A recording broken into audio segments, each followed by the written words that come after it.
Pretty well, I think. So we moved to remote working a little bit before it was kind of made mandatory across the country. I think one of the things we were probably most concerned with actually at the time was kind of staff well-being. We are quite a sort of tight team, and we are normally based in the office most days. So the move to that model where everybody is kind of working at home, and we've got some people who sort of live on their own. So I think we were kind of quite concerned about that initially, and we've tried to make sure that we sort of keep in touch with people, that people are encouraged to sort of contact their colleagues throughout the day just for a chat and a joke, and that have those kind of water cooler moments that you might have when you're in the office, really. And we've done some online, like many businesses, we've done some sort of online social activities too. So I think from that perspective, pretty well. From a business perspective, again, I think because of some of the things that we've done in the past, the fact that we've invested in technology quite a bit over the last couple of years, that's meant we have been able to sort of continue with our assessment business really without any significant changes. And in fact, in a number of situations, we've actually won some new clients because we were able to continue. In the case of our sort of training business, obviously that's probably been more impacted, but what we have started to see is an increasing number of clients who are looking to have training delivered in an online environment. And in fact, I think a lot of them might continue with that actually, even when lockdown comes to an end and you can get back into a classroom. So I think actually one of the legacies of COVID in our sector might well be that some of these new ways of working that we've been kind of maybe forced to adopt might actually become the preferred way of working for a number of clients. So I think it's fair to say that 2020 has been a somewhat unique year with a unique set of challenges. As an organisation, I'm really proud of the way that we've responded to it, because what we've done is we've used our kind of trademark pragmatism, I think, and solution-focused mindset to really liaise with customers and understand what are the challenges that they're facing and what can we do to overcome that. And I think what I'm most proud of is that the way that we've done that with having the apprentice at the heart of it. So actually we haven't kind of pushed people to go forward with assessment if it's not the right thing to do for an apprentice. So all of the decisions I think that we've made have had the best interests of the apprentices at their heart. So making sure that if they want to progress and continue with their learning, they can do that in a safe manner, and we'll help to facilitate that.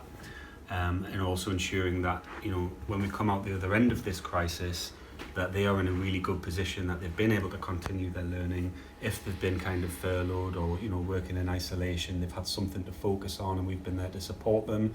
And we've worked very closely with their training provider partners and employers to make sure that they've got the full access to all of those resources that they need to continue with the learning, and to keep their minds engaged and give them something to focus on. And some real hope that something positive will come out at the end of it. I think from a technological point of view, we're very fortunate actually in that we were always geared up to deliver things using technology, so things like remote assessment. We were doing remote invigilation of examinations kind of a year and a half ago, so fortunately for us as a business, it didn't have that much of a negative impact because we continued to deliver the service in the way that we always had done. But I think really in terms of response to the epidemic, I think we've been industry leaders to a large extent as well, not just through the use of the technology and things, but then also actually through working with other stakeholders, so with the regulatory bodies and associations and things like that, to share good practice with others. We led a forum with some of our training providers where they came and they talked to us around their challenges, and that meant that we could I think what we recognised in that instance was, well, we're in a very privileged position here in a way, in that we have individual conversations with each of our clients and training providers and employers, and they're telling us on a one-to-one basis, well, we've solved this problem by doing X, Y, and Z. And we thought, well, actually, we know they do it there, they do it there, they do it there. Let's build a forum where we bring all of those people together and then share that good practice.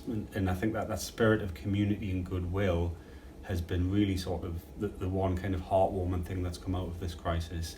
And it's something that we would intend to continue to do, and to press that agenda ahead, bringing people together and effecting real change as a positive change for the sector. It's more well defined than it was when we started, when we were making it all up as we went along. But I think it's well set in terms of its strategic direction. We have 4 service lines which we believe are those that are highly relevant to the market situation and will be in the future. So we're going to continue to develop our resourcing business, the provision of freelance contractors, predominantly trainers and very often in financial services in particular. That's a key area for us to grow, but it's a challenging one right now to be able to do so. We have our apprenticeship business, which is frankly astonishing. So from a standing start in 2017, I think we're the 5th largest endpoint assessment organisation in the UK now by the number of standards that we have approval to deliver. And that's a fantastic story. The seed of an ex-colleague called Tim Hattersley, who retired from the business a year ago. But from that seed, we picked up the baton. And we see a huge demand for those services. And indeed, our market share is quite spectacular. I couldn't be prouder. So we see more in that area and more in that growth. We're clear on behaviour, culture, so our leadership and behavioural and cultural transformation programmes where we represent our own IP is something that is growing.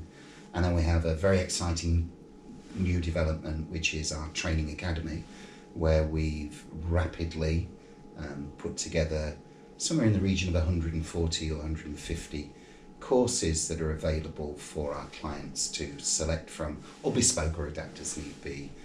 And they are probably 2 weeks or 3 weeks away from being launched through a concerted marketing campaign and awareness. We're really proud of those service lines, and we think the direction of those 4 serves us well going forward. And I suppose one final thing is to extend our footprint across more sectors. We are renowned as a very, very strong, reputable financial services insurance provider. And we very much want to maintain that position and that focus. But we are stretching across many sectors, additional private sectors and the public sector right now as well.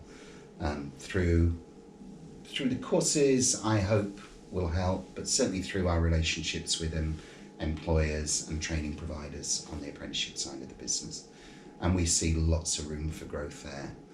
So strategically we're clear. We have our 3-year plan. I'm not going to put the numbers behind it, but we know what they are.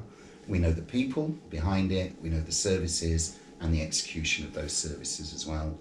And I have a fantastic team in this business who are clear on what that is and committed to making it happen.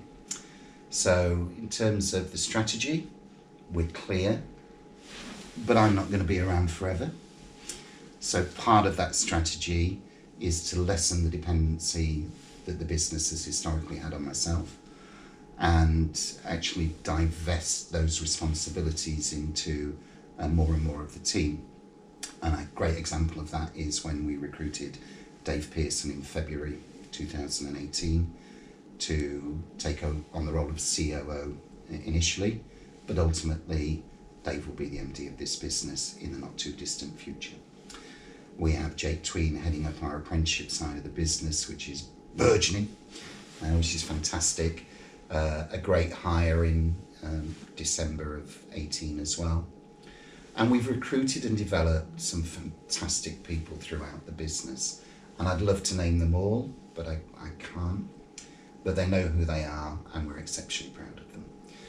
So I think it is a case of me taking on a slightly different role, more strategic, and enabling the business to function exceptionally well with all that we have and all of the team members that contribute to that, without necessarily the same amount of presence from myself involved.